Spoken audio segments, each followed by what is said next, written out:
नमस्कार, आप देख रहे हैं न्यूज इंडिया एक्सप्रेस और मैं हूं आपके साथ हिमांशी उपाध्याय।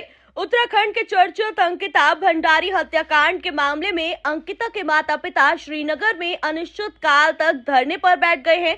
उन्होंने सरकार पर आरोपियों को बचाने का आरोप लगाया है। पीड़ित माता पिता का कहना है कि जब तक उन्हें न्याय नहीं मिल जाता वो धरने पर बैठे रहेंगे।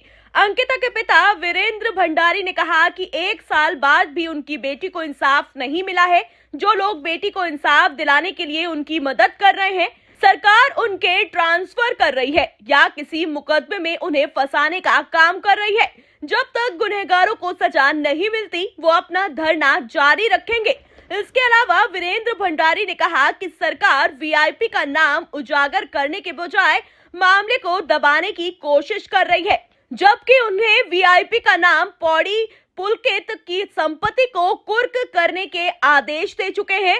मुख्यमंत्री धामी ने डोब श्रीकोट में बने नर्सिंग कॉलेज का नाम अंकिता के नाम पर करने की घोषणा भी की है, लेकिन अब तक इस तरफ कोई कदम नहीं उठाया गया है। अंकिता भंडारी न्याय दिलाने हेतु श्रीनगर गोला पार्क में रखी गई एक जनसभा, जिसमें अंकिता भंडारी की माताजी आशुतोष नेगी, अंकित बिस्ट, ठेठ पहाड़ी, आशीष नेगी, रेशमा मोनिका समेत तमाम लोगों का योगदान भी वहां पर देखने को मिला। और ये लोग लगातार प्रयास कर रहे हैं कि किसी न किसी तरीके से अंकिता भंडारी को इंसाफ मिल सके, क्योंकि अब वो जीवित नहीं है, लेकिन इंसाफ की लड़ाई अभी भी उसके माता पिता लड़ रहे हैं। उत्तराखंड की जनता को यह संदेश देना चाहती हूँ कि बहनों, मेरे बड़े भाइयों, मेरे बुजुर्गों और मेरी माताओं, आप मेरी इस लड़ाई में मेरा साथ दें।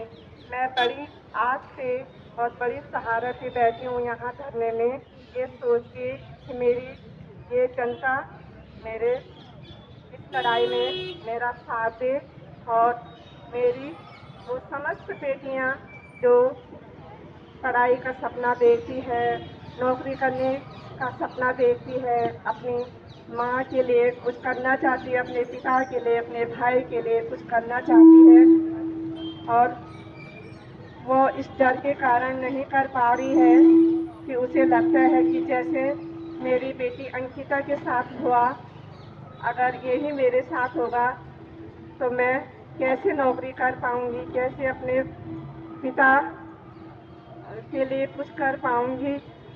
तो बेटियों का ये सपना सपना ही न रह जाए और माँ का ये सपना सपना ही न रह जाए।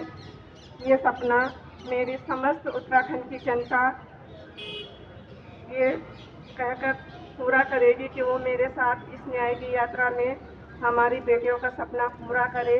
इसी आस के साथ मैं यहाँ पे धरने में बैठी हूँ। मुझे सरकार ने कोई न्याय नहीं दिया। काश अगर मुझे सरकार कोई न्याय दे देती तो मुझे यहाँ पे बैठने की कोई ज़रूरत नहीं थी। मैं किस हालातों में यहाँ पे बैठी हूँ ये मैं ही जानती हूँ। मुझ पे क्या गुजरती है ये मैं ही समझती हूँ। मैं सरकार को भी ये संदेश देना चाहती हूँ कि जो मेरे भाई आशुतोष हैं, भगवान करे कि सबको ऐसा भाई मिले कि मैं उनको कभी धन्यवाद भी नहीं दे सकती, क्योंकि इस धन्यवाद शब्द बहुत छोटा है। उस भाई ने एक बहन के साथ कितनी सहायता की ये सारी जनता जानती है और मैं भगवान से यही चाहूँगी कि भगवान ऐसा भाई सभी बहनों को दे।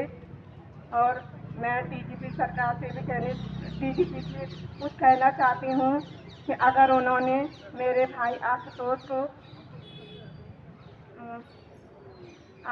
अगर जेल में बंद करने की भी सोची तो ये उनके लिए बहुत बुरा होगा, क्योंकि सरकार ने मुझ पर पहले से ही बहुत अत्याचार किए हैं।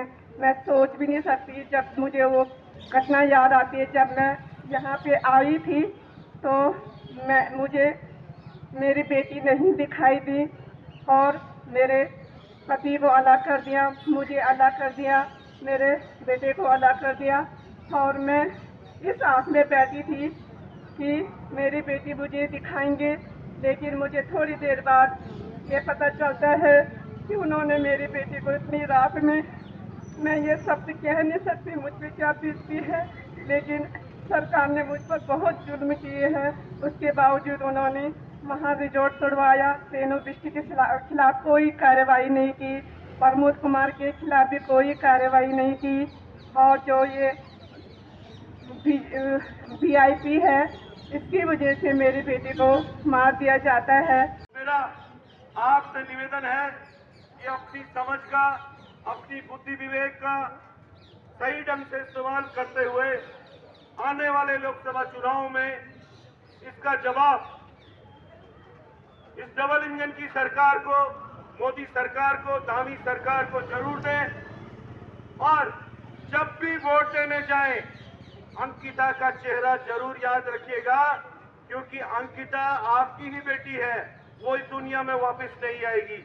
ये जो बहनें आपको दिखाई दे रही हैं, ये बेटियां जो आपको आसपास दिखाई दे रही हैं, या जो मुझे घरों से सुन रही होंगी, उनकी सुरक्षा की ये लड़ाई है।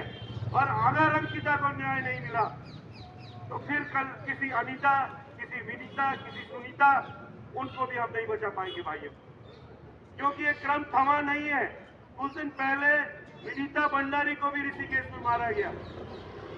उसकी डेड बॉडी देहरादून ऋषिकेश, आज तक पता नहीं उसको किसने मारा, क्यों मारा और किसने उसे वहां जला दिया।